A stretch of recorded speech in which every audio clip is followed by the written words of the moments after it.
মেয়ে দাঁড়িয়ে আছে জানালার চৌকাঠে, দু হাতে ধরে আছে জানালার শিখ, শিখের ফাঁকে মুখ গলানো।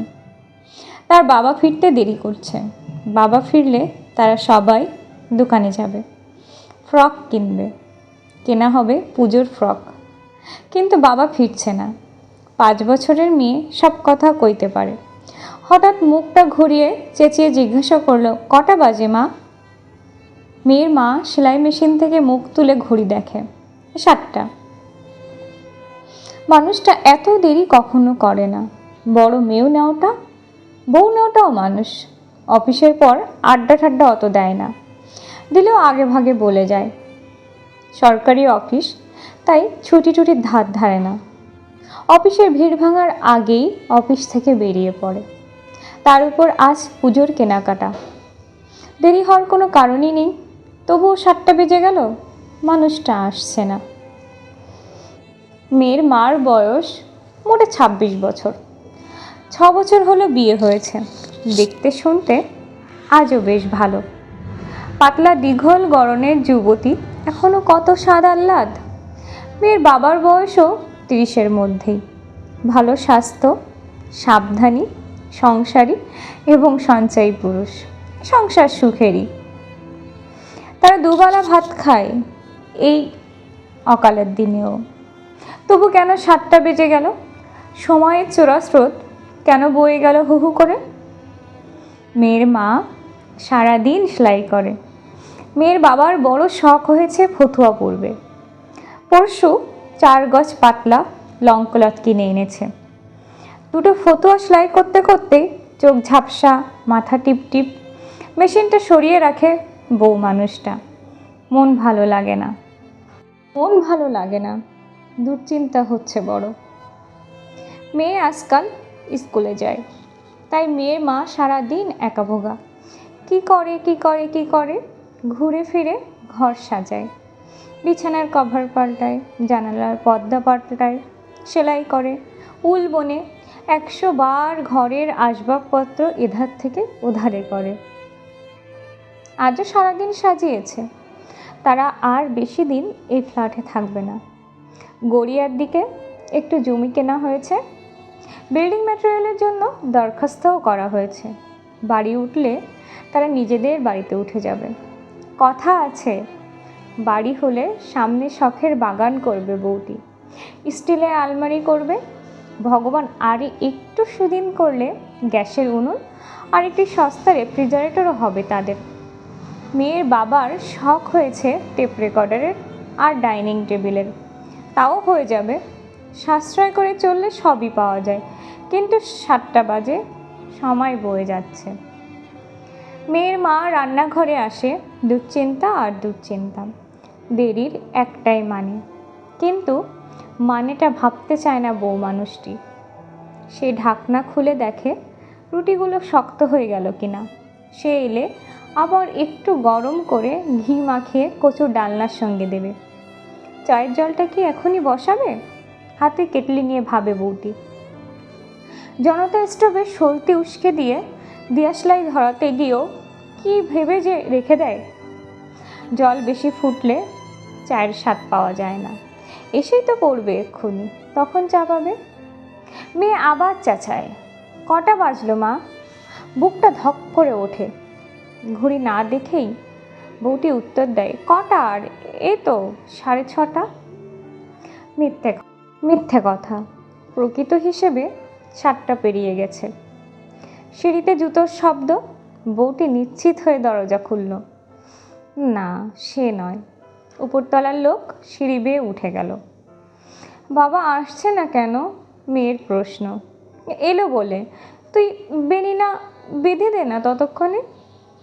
বাবা আসুক। আচ্ছা বাপ না, ওটা মেয়ে যা হোক। কেন আসছে না? রাস্তাঘাটে আটকে আছে বুঝি? আজকাল বাসে ট্রামে বুঝি সহজে ওঠা যায়? রোজ তো আসে, আজকেও আসবে। বিশ্বাসের জোরেই বউটি হাত মুখ ধুয়ে এসে পরিপাটি করে চুল বাঁধল। সিঁদুরটা একটু বেশিই ঢাললো সিঁথিতে। ইদানিং বাজে সিঁদুরে চুল উঠে যায় আর মাথা চুলকায় বলে সিঁদুরটা কম লাগাতো, আজ কম দিল না। একটু ফাউন্ডেশন ক্রিম ঘষলো মুখে, লিপস্টিক বোলালো, সূক্ষ্ম কাজলও টানলো একটু চোখে। ঘড়ির দিকে আর চাইল না। সকালে রাধা তরকারি জাল না দিলে নষ্ট হয়ে যাবে, তাই যখন স্টোভ জেলে জাল দিতে বসলো তখনই সে টের পেল গায়ে পায়ে একটা কাঁপুনি আর শীত। শরীর বসে থাকছে না আর। ভয় না, না, কি পেটে একটা শব্দ এলো। কিন্তু রাত থেমে থাকলো না, গড়াতে লাগলো সময়। এক সময় বউটির ইচ্ছে হয়ে উঠল ঘড়িটাকে আছাড় মেরে বন্ধ করে দিয়ে আসে, কারণ 8টাও বেজে গেল, মানুষটা ফেরেনি, লুকিয়ে আছে কোথাও। ভয় দেখাচ্ছে না তো? জানালায় দাঁড়িয়ে থেকে থেকে ক্লান্ত হয়েছে শিশুটি। তার খিদে পেয়েছে, তেষ্টাও পেয়েছে। বউটি পাশের ফ্ল্যাটে গিয়ে একবার ঘুরে এলো। ও ফ্ল্যাটের কর্তা ফিরেছে। ও বাড়ির বউ শুনে টুনে বলে, রাত তো বেশি হয়নি, 8:30, আর একটু দেখুন, তারপর না হয় আমার কর্তাকে খোঁজ নিতে পাঠাবো। শুনলাম তারা মিছিল টিছিল বের করেছে, রাস্তায় খুব জ্যাম। আশ্বাস পেয়ে বউটি ফিরে আসে, কিন্তু ঘরে এসে শান্ত বা স্থির থাকতে পারছে না, কেবলই ছটফট করে। ঘড়ির কাঁটা এক মুহূর্ত থেমে থাকছে না যে।